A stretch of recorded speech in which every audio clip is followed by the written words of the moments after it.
Hello, and welcome to another episode of Wannabe Entrepreneur, the podcast about what's really like to bootstrap a company. My name is Tiago. I'm your host.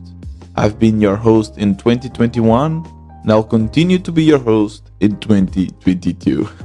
Welcome to a new year. I hope you had an amazing time in your New Year's Eve and you were able to disconnect. I sure was, and I have some stories to tell you that I'm really excited to share that with you. So I will speak about my New Year's Eve and about my sailing trip. So this will be a topic in this episode. But yeah, let's get started by doing a little bit of a reflection. It's been a hell of a year, 2021. With COVID, with me quitting my job and focusing 100% in my projects. And as you know, in this kind of freestyle episodes, I have 3 sections that I try to touch. First one is the update on my projects. Second one, lifestyle of an entrepreneur. And third, tips and tricks for bootstrappers and entrepreneurs. So let's get started with the updates on my projects. And here I want to speak or reflect a little bit on the year, as I was telling you about. Quitting my job was definitely both hard and simple at the same time. I knew deep inside that I really wanted to do this for a long time, and this was the perfect time. There was no perfect time. Everyone was working from home. My company, the startup I was working at, was actually recently acquired by my previous company, or not mine, but the one I worked. So I started working at Trivago, then I moved to Weekend.com, and then Weekend was actually acquired by Trivago. And I saw myself back in the mothership. And don't get me wrong, I love Trivago, I love the people there. It's just not working for me anymore. I worked there for 3 or 4 years, and I just didn't want to continue. And I thought, okay, now it's the time. It's the time to try to do something on my own. So quitting was actually not that hard. I had some money saved. I had the unemployment money from the German state. So the risk was quite low. What was interesting was actually what came after. Becoming an entrepreneur. Really, right? It's a bit weird to say like this because I felt that I always had the entrepreneurial spirit. I loved hackathons. I started my own projects. But there were side projects. Doing it as a full-time, it's a completely different story, I have to say. It started with an anxiety of not having a job, a paycheck, not having the benefits of working in a company. And there are a lot of benefits that you might not realize, like having a canteen. If you have a canteen, it's great to have food and meals being prepped for you. And in Trivago, the canteen was amazing, I have to say. It was really, really delicious. Normally people complain about their canteens, but I can only praise it. It was really, really good. I had great friends, a social life. When you have people to chat with every day, especially if you're an extrovert, it gives you energy. And for me, it really helped to have that. Sports. So like, you don't realize how your life circles around your company until you actually live it. Or I guess it depends on which company you work. But in my case, I really realized that, okay, Trivago and my company and my job was a big, big part of my life. And now I have to create all of these things on my own. And after that came a little bit of anxiety. And I convinced myself that I had to push it through. That I just had to create this mindset, this toughness mindset that would help me push and motivate me to build my projects. I was building Change It at the time, and I started this podcast. I started this podcast as a way to keep myself sane, to share my thoughts, and also to listen to them afterwards, which can feel a little bit weird and self-centric, but it helped me. I guess I'm more an audio person than a visual person. So I'm listening to myself or listening to my thoughts helped me to organize my ideas and put things in perspective.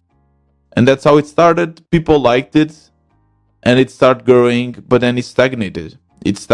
I was recording every day, which was quite fun in the beginning, but then it became a challenge. And I thought that the content was not good. And I decided then to change that to 5 days a week and now 2 days a week, which is still a lot of work. Don't get me wrong, because now I record this one, which is much longer. Before, the episodes used to be 10 minutes, 15 minutes. And it was great also to have this routine, because I got a lot of people interested in me because I became part of their routine. Now that I'm only releasing twice a week, I guess it's harder to fit me in. But hey, still, things are improving. I have to say that I don't know if you remember when in my episode, A Good Marketing Plan, I told you about the marketing plan I made to release my interview with Cassidy. By the way, that interview is reaching now more than 300 listens, so that's really good. But back then I told you that I didn't know if I actually was able to get new listeners. But now I'm capable to tell you that indeed I have more listeners. So, and I want to get a little bit now into how podcasting works and how the listeners and listens are count and the downloads and so on, because I learned a little bit about it, especially because Wolfgang, and I interviewed him a couple of times here, he kept on asking these questions. He's really good asking questions, and it's really important, by the way, to have friends that are also entrepreneurs and they are critic about your work in a good way, not just criticizing to pull you down, but criticizing you to give great feedback. Don't be afraid of feedback. Feedback is crucial. There's a lot of people that always want to be perfect. Don't.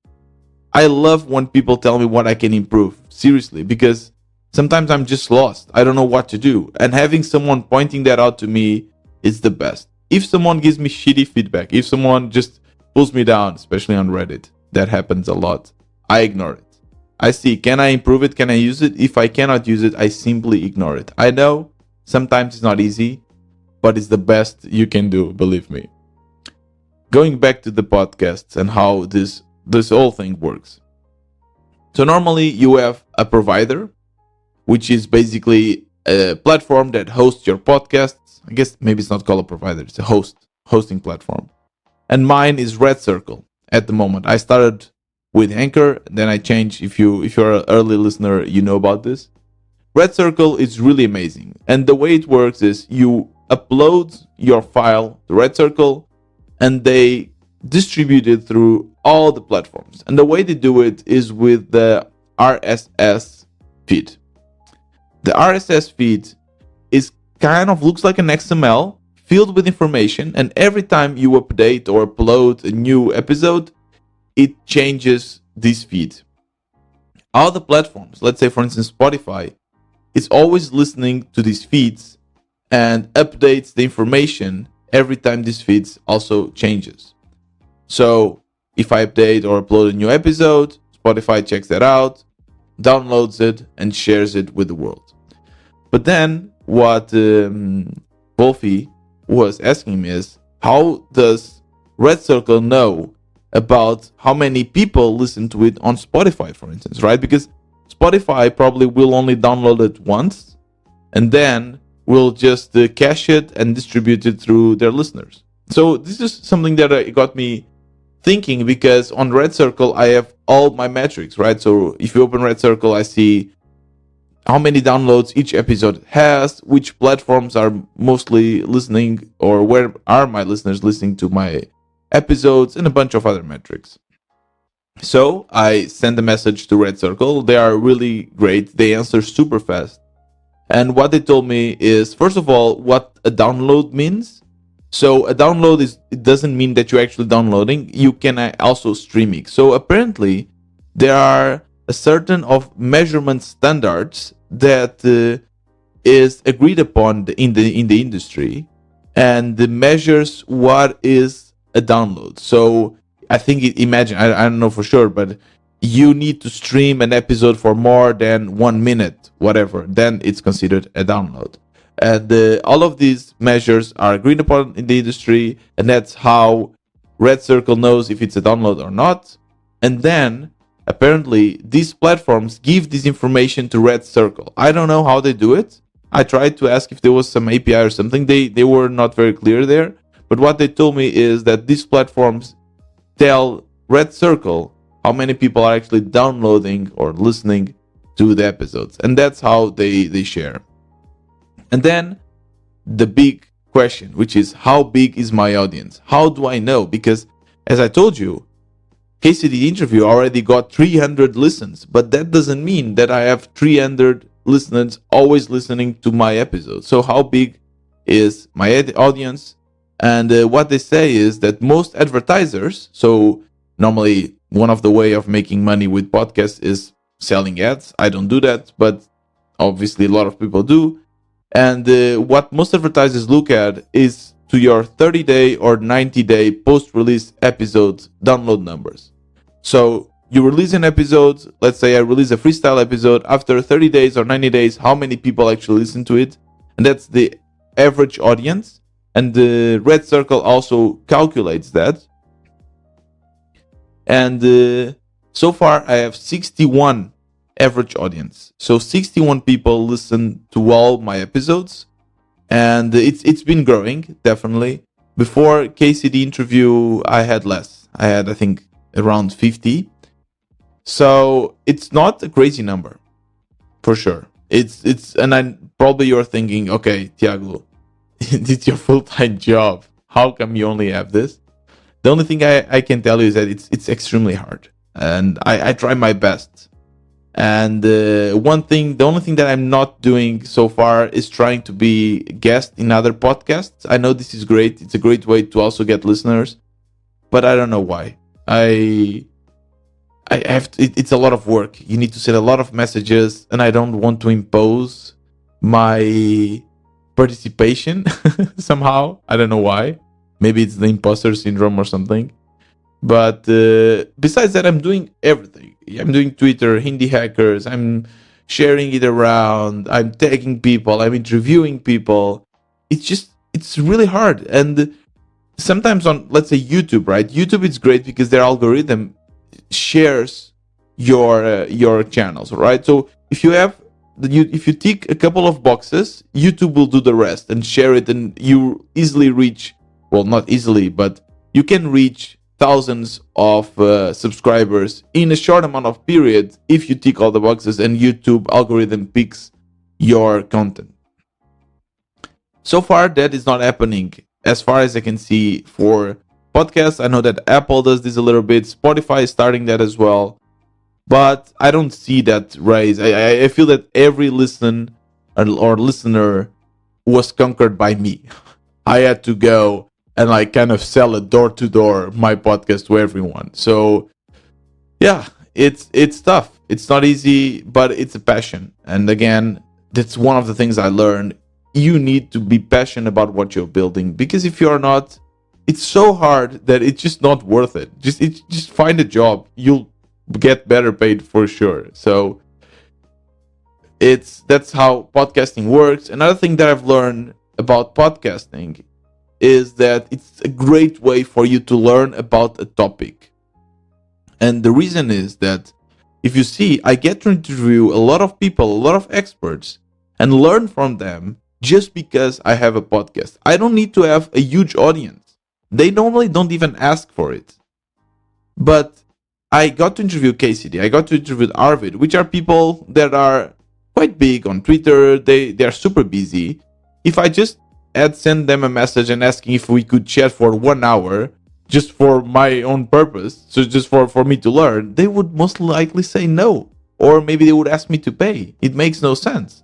But just the fact that I'm saying, by the way, I'm recording it and making a podcast out of it, then they already wanted to. And I learned so much with everyone. Everyone that I interviewed, more than 30 interviews, I learned with each one of them. And I can actually pinpoint everything I've learned. The misconceptions that I had about being an entrepreneur, about building a product, I feel that it's kind of a course. I have my own course, my own education of being an entrepreneur, a bootstrapper, just because I started this podcast. And hopefully you also got to learn from these interviews, because I share them with the world for free. So it's a lot of value, I feel, just because I started this podcast. And sometimes I think, okay, I want to learn more about sailing, I should start a podcast. I want to learn more about sustainability, I should start a podcast.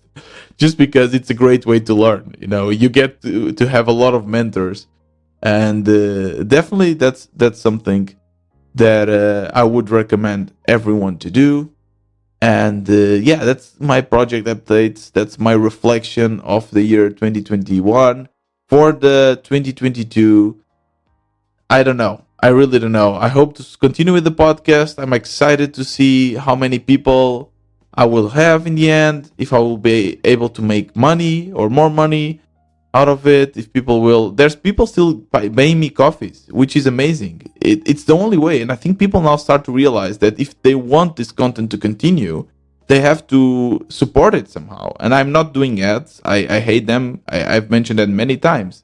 So a lot of people, they realize that, and they buy me coffees, they become members, which is the best way to support me for sure. They join the community. So I think that things are changing, and people realize that if they want good things on the internet, they also have to pay.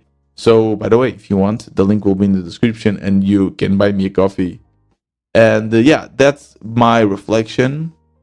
Let's now go to the lifestyle of an entrepreneur. And in today's section, I want to speak about my sailing trip. So I decided to pick up a bunch of my friends and spend the New Year's like that. It's kind of a crazy idea because it's winter. I know it's Portugal and the weather, it's really great. And I checked the weather, but it's still a bit scary. I mean, it's winter, the seas are a bit rougher, and this is the freaking Atlantic. It was my first time actually sailing in the Atlantic per se, or at least being the skipper in the Atlantic. I've sailed before, but not as the skipper. And things are much different. Like waves are much higher and bigger. And it went well. Everything went well. There were just a couple of situations where the sea state was a little bit rougher. And I thought, oh my God, what am I doing here with all of these people? It's a huge, responsibility. You have people that never sailed before, and you bring them to the sea. And of course, I checked the weather, and I got a lot of people that gave me advice. So everything was under control, but it's kind of, you get turbulence, or it's like an airplane. If you have a couple of waves and so on, you get a little bit of turbulence. And I don't know if I can see here some connection about being an entrepreneur, but one thing for sure, like I was able to completely disconnect from work. And that's my way of disconnecting. There's people that like to go to the beach and just do nothing or read a book. My way of disconnecting is to basically put a different, completely challenge in my brain and focus on that. And I have to say, I was so focused in preparing the trip, making sure that we're going in the great hours so that we still have the sunlight, because now it gets dark at like 5:30. So organizing everything, making sure that everyone was comfortable, doing all of this, it requires so much brain power that I was like sleeping for 2 days afterwards. And it's funny because I was feeling so addicted to Twitter. I was feeling so addicted to checking my stats on Google Analytics and so on. And that all went away so fast. I was checking, I basically scheduled a lot of tweets, and I could see there were people engaging with it, but I didn't have the energy. I just didn't want to actually focus on that right now. I wanted to focus on the trip, enjoying it, making sure everything would go smoothly. So it's really interesting because that's really my way of disconnect. And now I'm back, and I feel that it was only 3 days, but I feel like completely relaxed. And it's funny that for me, my way of getting relaxed is actually to put more stress, or a different kind of stress, in my brain. I don't know if that's good or not. But of course, I learned a lot. It's a hobby that I love, that I want to become better at. I want to become a great sailor. And so it's kind of a different thing. And of course, I always think, how can I improve this? How can I make tools and make money, create a business out of this hobby? And I know that when I interviewed Alex, she told me that it's okay to have hobbies that you suck at and you don't want to make money out of them, but it's really hard for me. I always think about it. So I just want to say that it was a great way to disconnect. It was a great way to be responsible. And it's something that I have this imposter syndrome sometimes. I think I'm not good enough, but at the same time, I like to be in charge somehow and to organize and be responsible. It's funny. It's just the way I am. And I always loved the idea of transporting people. I love the idea of being a pilot, even though I was super afraid of flying, and now I'm much better. But I love the idea of being a pilot, not because of the adrenaline of actually, flying a plane, but because of the responsibility of taking people from A to B in a plane. To take these decisions when you are under pressure. I love this. And I don't want to be crazy. I'm not even an adrenaline junkie, which is crazy. I don't like roller coasters. The idea of jumping off a plane with a parachute is something that it's like makes me nervous just to think about. But when I have this, try to put everything under control, and it seems that I have everything under control, it's something that I really enjoy. And I guess that's why I also like to be an entrepreneur, and I like this possibility of having a team and somehow helping the team reach certain goals. So I don't know. This is just some thoughts that are coming to my head at the moment. And I think being a sailor and sailing, it's a great sport for this, to get responsibility, to prepare things, to endure during the tougher times, because it's going to get better, right? So one of the things that happened to us is that when we are entering in the river in Lisbon, so you're coming from the ocean, you're entering the river, and it's kind of, I don't know what it's called in English, but it's kind of entrance, right, of the channel, and you need to. It's normally it's tough waters there because there's a lot of different in depths, right? So the ocean is quite deep, but then the river is not. So you can see that the sea state changes, and it's maybe 10, 5 to 30 minutes of rougher waters that you just have to endure, right? And it's that will get better, but you need the mindset to keep on going. And I think that's exactly the same with entrepreneur. But maybe the difference that you don't know if it will get better. In that case, in the sea, I knew. Here, I didn't know, or I don't know. But it has to, right? If you keep on pushing and if you keep on adjusting your course towards a better course in entrepreneurship, it will also get better. So I love sailing, and if it's something that you might be interested, you should definitely check it out. Take some courses. Everything with safety, of course. And that's it for the lifestyle of an entrepreneur. And let's go to the last point, to the last section of this episode, which is tips and tricks and tools for bootstrappers. And there's not a lot to talk about. I just want to talk about the one tool that I started to use. I basically installed it, I guess, an hour ago or so. So I'm still very new to it. So I told you about Plausible, right? And Plausible is an analytics tool, super nice. I really like it. And I liked it more than Google Analytics just because of the UI. It's much more intuitive. All the information on Plausible is also on Google Analytics, but the way they share it is much better. I was doing a trial, then the trial expired, and I didn't want to pay because it was still a little bit expensive, and at this moment I want to avoid paying anything that is not extremely crucial. So besides that, I think it's a great tool, and if my company was making more money, I would gladly pay. Anyways, they also gave me a discount because I was praising them on Twitter. They gave me a discount they normally don't, so I really appreciate it, and I might still go and use that discount. But in the meantime, I'm trying a different tool. It's called SplitBee, and it's like bee, like the insect. So splitbee.io. I will link it in the description. So far, it's free. It's very simple. It's just a JavaScript snippet that you install in your website, and I like the dashboard. It's very similar to Plausible. You can see your unique users, your page views, your sources, which is the most important thing. Where are these users coming from? and I just wanted to test it out, see if it works. One thing that I like about Plausible is that you could connect it with your Google console to see the keywords that were ranking the best. I don't know if you can do the same with SplitBee, but so far it seems that you can also check your users individually, where they are coming from, which is great. You can create some funnels. You can create some automations, for instance, send a welcome email when someone subscribes to your newsletter. And you can also do A/B testing and split testing and so on. So it seems interesting. I'm just starting it now. Unfortunately, I cannot give you more information, but probably I will be testing it, and next week I'll come with more information about Split B. But it seems so far quite cool, quite intuitive, and I really enjoy the UI. So yeah, that's the tip or the tool I want to share with you today. And yeah, that is it. I hope you enjoyed this episode. If you do enjoy it and you want to support it, if you want the wannabe entrepreneur to continue in 2022, you can become a member.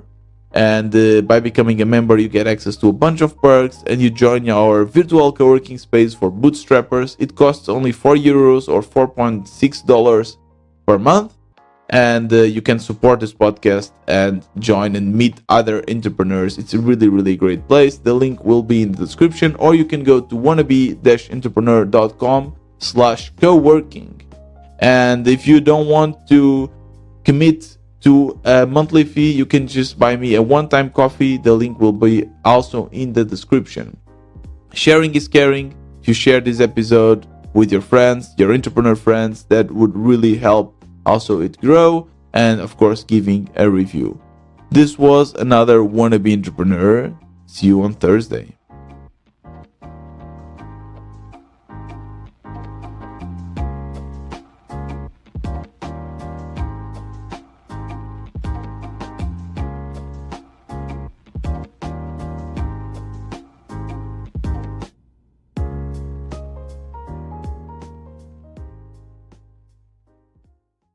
Portuguese lesson number 4. One beer, please.